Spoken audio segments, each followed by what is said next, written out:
kind of that bit as far as like, the gate and the selling of the tickets and how much of an impact does Manny have, to the team, throughout putting winning aside, he's definitely an attraction. So, if you're talking about just winning, I mean, you have to trade him. If you're not going to sign him and you're not going to sign him, I mean, the earlier you can trade him, the better, because that means that a team, just has that much more time with them. So I think you could really get a nice crop of young players and, and really start to rebuild again. How do you feel about trading in division? You and I are old farts at this point, and I know you remember in your childhood, and I've talked about this all week. The reason Rick Dempsey's on the postgame is because the Yankees and the Orioles made a deal in the mid-'70s when you and I were kids, and that changed the entire complexion of the organization. They said they wouldn't deal with the Nationals. Now they're not going to deal with the Yankees or the Red Sox. I think that's really short-sighted. That's really kind of a petty thought. I know it takes two to tango, but the Red Sox had no problem dealing us Andrew Miller a couple years ago. I don't know why we wouldn't consider saying to the Red Sox, you need a third baseman? Hey, come on in. Let us fleece you. It is the fleecing season. I mean, if they're ever going to win again, it's going to be because they win these trades over the next 2 weeks. This will be a huge part. I mean, it was a huge part of Adam Jones and Chris Tillman and Chris Davis. All of those guys came in these July 20-something deals.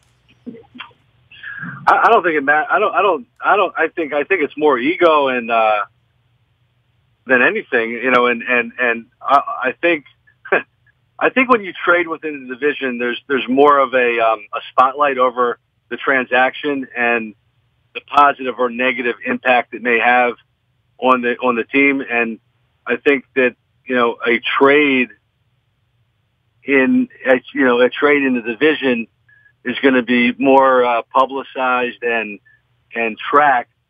And, it can create some embarrassment for for one of the GMs, I think, if they make too lopsided of a deal. Well, look, the Red Sox took them 100 years to get over Babe Ruth, right? Right, exactly. It really did, and I think that's a little bit of it. I think they look at that, and but if they're not going to win, who cares who wins? If they're not going to win, it doesn't really matter, in my opinion. Yeah, there's one parade. We had a good year 2 years ago, but there's only one parade. You know what I mean? You either won or you did not win, right? That's for sure. Only one winner, and everybody else is really just is a loser at that point. He was a longtime Atlanta Brave organizational guy, including a big leaguer down there in John Schuerholz and Bobby Cox's world. We got Brian Kowitz on the line. Of course, locally, you know him as the insurance guy, but I'm old enough to remember the big league ball player. Talk about what you guys do out there at Heller Kowitz Insurance. Well, we are, they were from, the lower minor leagues all the way to the big leagues in the front office and the way they ran their organization. I don't know intimately, how the Orioles, their process with scouting and developing and, bringing guys through the system. And, they've had a few, challenges, with some of the prospects and maybe some injuries and some guys that didn't work out or didn't really, grow to be any type of big league player. And, I'm not sure what's going on within the system. It's very hard to figure out who's going to make it, who's not. And even the sure thing is usually not a sure thing. So I remember Manny Alexander and Juan Bell, right? I mean, those are also names of lore from Oriole deals that, it doesn't always work out to be Chris Tillman and Adam Jones, which is, that really does come back to whether you're John Schuerholz making the deal or Theo Epstein or whether you're somebody that's not going to have a job 2 or 3 years from now. That's the way it works in the NFL. You miss on the draft, you miss on prospects, you get fired. That's the way it works, right?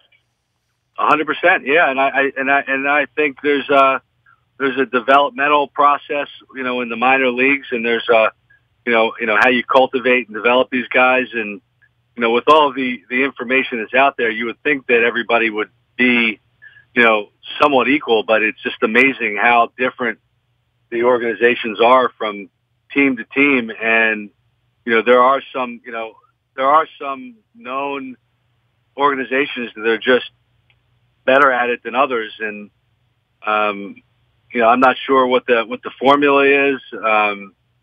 I kind of just saw one of the greatest organizations, up close and personal, and it was an amazing thing to watch.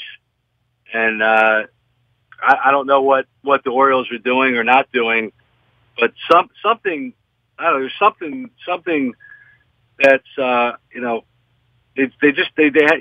really have. I think they have pretty good players now in the big leagues, and I mean maybe they're like a pitcher or two away. It's just something's missing, it's hard to put your finger on it. He is Brian Kowitz. You can find him out at Heller and Kowitz, or is it Kowitz and Heller? It depends on which one of you I ask, right? No, it's Heller Kowitz. It's Heller Kowitz Insurance Advisors. I kind of, I take the back seat to my partner Steve Heller.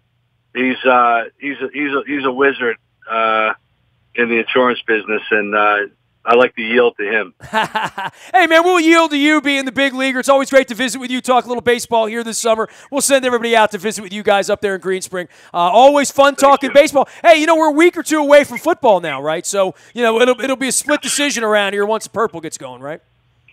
Well, we're definitely we're a raving crazy town here, so I'm looking forward to it as well. Hey, Brian, be well, man. Take care. Have a great summer. Thank you. You too, Nestor. You got Take it. care. Brian Kowitz, former big leaguer with the Atlanta Braves, and locally from the boys' Latin community. You can find him out on LinkedIn, his Facebook as well. I love the pictures of him in the Braves outfits, though, too. Because I like the old Braves with the tomahawk on it, right? On the jersey on the front.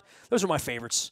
And the Hank Aaron A as well. So, I got the 30 ballparks came out a couple weeks ago. Washington posted a piece. And I have not been to all 30 ballparks, even though I did it 2 summers ago, because I got to make it to Sun Trust Ballpark. Or as my pal Chris Pike said the other night when it rains there every night, Rain Trust Ballpark. So I'll give him full credit. We'll check in with Pike soon. By the way, next week, the Peter Principles, my synopsis, if you will, term paper on all things ownership of Peter Angelos, now entering our 24th year of ownership on August 13th. That will be next week in the Bahia Toyota Audio Vault here on the radio at AM 1570 and, of course, at WNST.net. I am Nestor. We are WNST.net, AM 1570, and WNST Towson, Baltimore, and we never stop talking Baltimore sports.